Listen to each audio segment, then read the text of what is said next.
Before the Spanish arrived, before flags were raised and revolutions were born, there existed a vibrant civilization, one guided not by colonizers, but by its own customs, beliefs, and moral codes.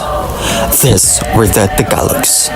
Today, we revisit the customs of the Tagalogs by Fray Juan de Plasencia, not simply as a historical text, but as a mirror that reflects who we once were, and perhaps who we still are.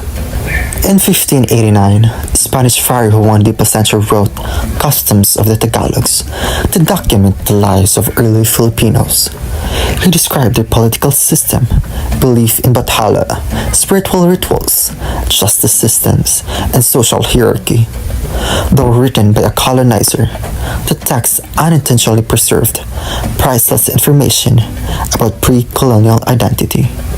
During this time, the Philippines was not a united nation, but a collection of independent barangays ruled by datus. What we see here is a portrait of a sophisticated people far from the uncivilized label often used by colonizers. First, the political structure. The Tagalogs live in barangays led by a datu, not a dictator, but a leader chosen for his wisdom and bravery. This shows early democracy and leadership grounded in moral duty. Second, the justice system. Disputes were settled through councils of elders, emphasizing consensus and community harmony. Justice was restorative, not punitive. Third, religion. They worshipped Bathala, the supreme creator, and believed spirits resided in nature. Spirituality was integrated with everyday life, reflecting deep respect for the environment. Fourth, family and community. Kinship was central. A person's value was measured by their relationship with others. Bayanihan wasn't just an idea, it was a way of life. However, we must ask, can a Spanish friar truly understand the soul of a people he sought to convert?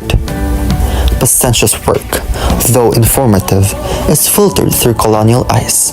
Some customs were labeled as superstitions, and native practices were recorded with a tone of moral superiority. Yet, in irony, his attempt to classify us also preserved our ancestral memory. In trying to define us, he revealed our sophistication. In trying to convert, he documented our identity. As I read the customs of the Tagalogs, I realize that being Filipino is not just about language or citizenship. It is about the values that have survived across centuries. When I see how Filipinos help strangers during disasters, I see the spirit of bayanihan. When families pray together, I see echoes of ancient spirituality. Our respect for parents, our deep sense of shame, and our resilience. These are not Spanish gifts or Western influences. They are part of our original identity. Fray Plasencia may not have intended it, but through his writings, he proved that we were never an empty vessel waiting to be civilized. We already were a people with dignity, beliefs, and a soul.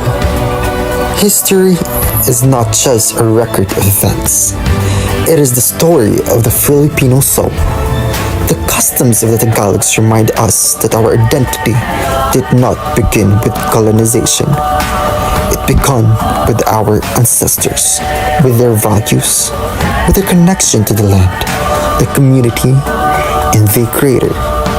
And today, as modern Filipinos, the greatest act of nationalism is not only to remember, but to carry forward the spirit of who we truly are.